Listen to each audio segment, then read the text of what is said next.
आस लिए विश्वास लिए मैं गुरु ही गुरु पुकारो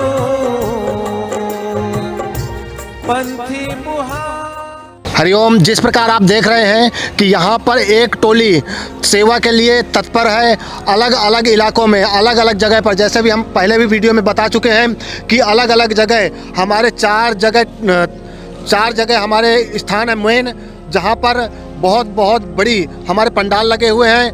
उनमें से भी 4 और एक्स्ट्रा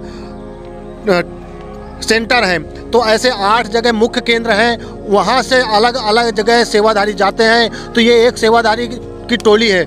एक सेवाधारी टोली लगभग बोलते हैं भैया बहुत सारे साधक होते हैं, तो यहाँ पर वैसे साधकों की और भी ज़रूरत है। तो ये टोली अभी निकलने वाली है एक क्षेत्र के लिए, क्योंकि 8 टोली अगर देखा जाए तो 8 टोली नहीं, कम से कम 20 टोली बनती हैं। और 20 टोलियाँ मिला करके ये पूरे प्रयागराज कुंभ को अलग अलग इलाकों में कवर करते हैं। अब हम ये भैया से पूछेंगे कि यहाँ पर जो साधक आप लोग जो रह रहे हो, तो यहाँ पर रहने की कैसी व्यवस्था है? भैया यहाँ पर रहने की बहुत ही सुंदर व्यवस्था है। मेरा नाम ऋषि शर्मा है और मैं मुंबई से आया हूँ यहाँ पर सेवा के लिए प्रयागराज में। और यहाँ पर मुझे आके लगभग 20 दिन हो गए हैं और भी मैं 20 दिन सेवा के लिए रहने वाला हूँ यहाँ पर। और हमारे हर एक स्टेट से हमारे साधक भाई बहन आए हुए हैं और जो सेवा के इच्छुक हैं।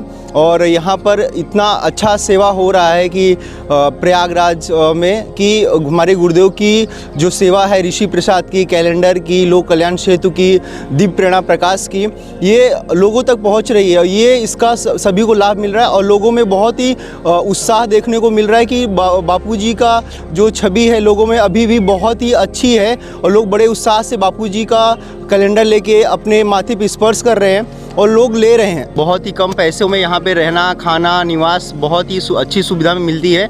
तो हमें कोई दिक्कत नहीं, यहाँ पर सेवा भी हमारी हो जाती है। कहने का मतलब ये है कि आश्रम की तरफ से सारी सुविधाएं प्रदान की जा रही हैं। सेवाधारी आए हैं, सेवा करें। जिस प्रकार से किसी की सेवा से आप गुरुजी से जुड़े हैं, आपको भी कहीं ना कहीं सानिध्य मिला होगा, या ऋषि प्रसाद के माध्यम से या अन्य साहित्य के माध्यम से बापूजी से आप जुड़े, तो आप भी ये गुरुजी का प्रसाद है, जो ऋषि प्रसाद है, कैलेंडर है, अन्य साहित्य है, तो वो साहित्य आप सब तक पहुंचाने के लिए यहाँ पर आए हैं कुंभ में और सब तक पहुंचाने की सेवा करें। हमने अभी ये भैया से पूछा, अब पूछते हैं, देखते हैं और भी देखते हैं। ये बहन आई हुई है, कहाँ से आई है बताएंगे? हरिओम, मैं आई हूँ फूलपुर से और हमें यहाँ पे आके बहुत ही अच्छा लगा। हम आए यहाँ पे दर्शन करने के लिए और हमें सेवा करने का भी मौका मिला है और हमें बहुत अच्छा लगा। सेवा करने में आपको कैसा लगा कि जब आप पब्लिक में जाते हैं, समाज में, जन समाज में जाते हैं और बापूजी का साहित्य देते हैं, तो कैसा अनुभव होता है?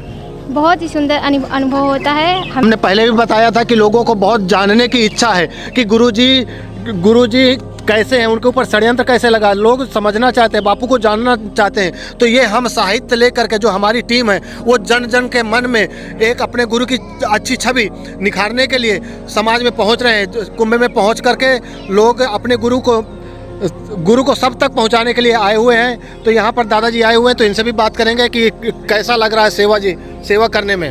हरिओम जी, मेरा नाम रमाकांत शर्मा, मैं प्रयागराज से हूँ। हम लोग यहाँ 13 जनवरी से आए हुए हैं सेवा के लिए। प्रयागराज के अलग अलग क्षेत्रों में पूरे तन मन धन से बापूजी के सुप्रचार में लगे हुए हैं। इस सुप्रचार का ये हमें परिणाम मिल रहा है कि जो समाज में लोगों ने उनकी बापूजी के बारे में गलत बातें फैलाई गई थी, तो वो सब झूठ साबित हो रही है और लोग बड़े प्यार प्रेम से सिर माथे पे कैलेंडर और ऋषि प्रसाद लेके घर जा रहे हैं और मांग के ले रहे हैं कि भैया हमको भी दे दो, हमको भी दे दो। इससे ऐसा लगता है कि हमारे गुरुजी और ज़्यादा लोगों में पॉपुलर हो रहे हैं और हम लोगों की सेवा इसी तरह से चल रही है और लास्ट कुंभ तक चलती रहेगी। हरिओम।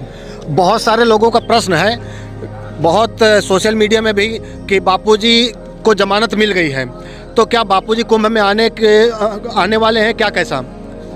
सबकी, सारे साधकों की, सबकी यही इच्छा है कि बापूजी कुंभ में आएँ और बापूजी दर्शन दे। बाकी पूरा समाज बिना बापू के अधूरा है। पूरा समाज में जो संदेश जाना चाहिए बिना बापू के वो जा नहीं पा रहा है। कुंभ में सरकार को तुरंत रिहा कर देना चाहिए और ब्रह्मज्ञानी के दर्शन से, ब्रह्मज्ञानी के चरण से धरती पूरा पवित्र हो जाती है, पूरा ज्ञान प्रकाश फैल जाएगा, अंधकार दूर हो जाएगा, भारत एकदम विश्वगुरु के रास्ते पर चल पड़ेगा बड़े तेज़ी के साथ। इसलिए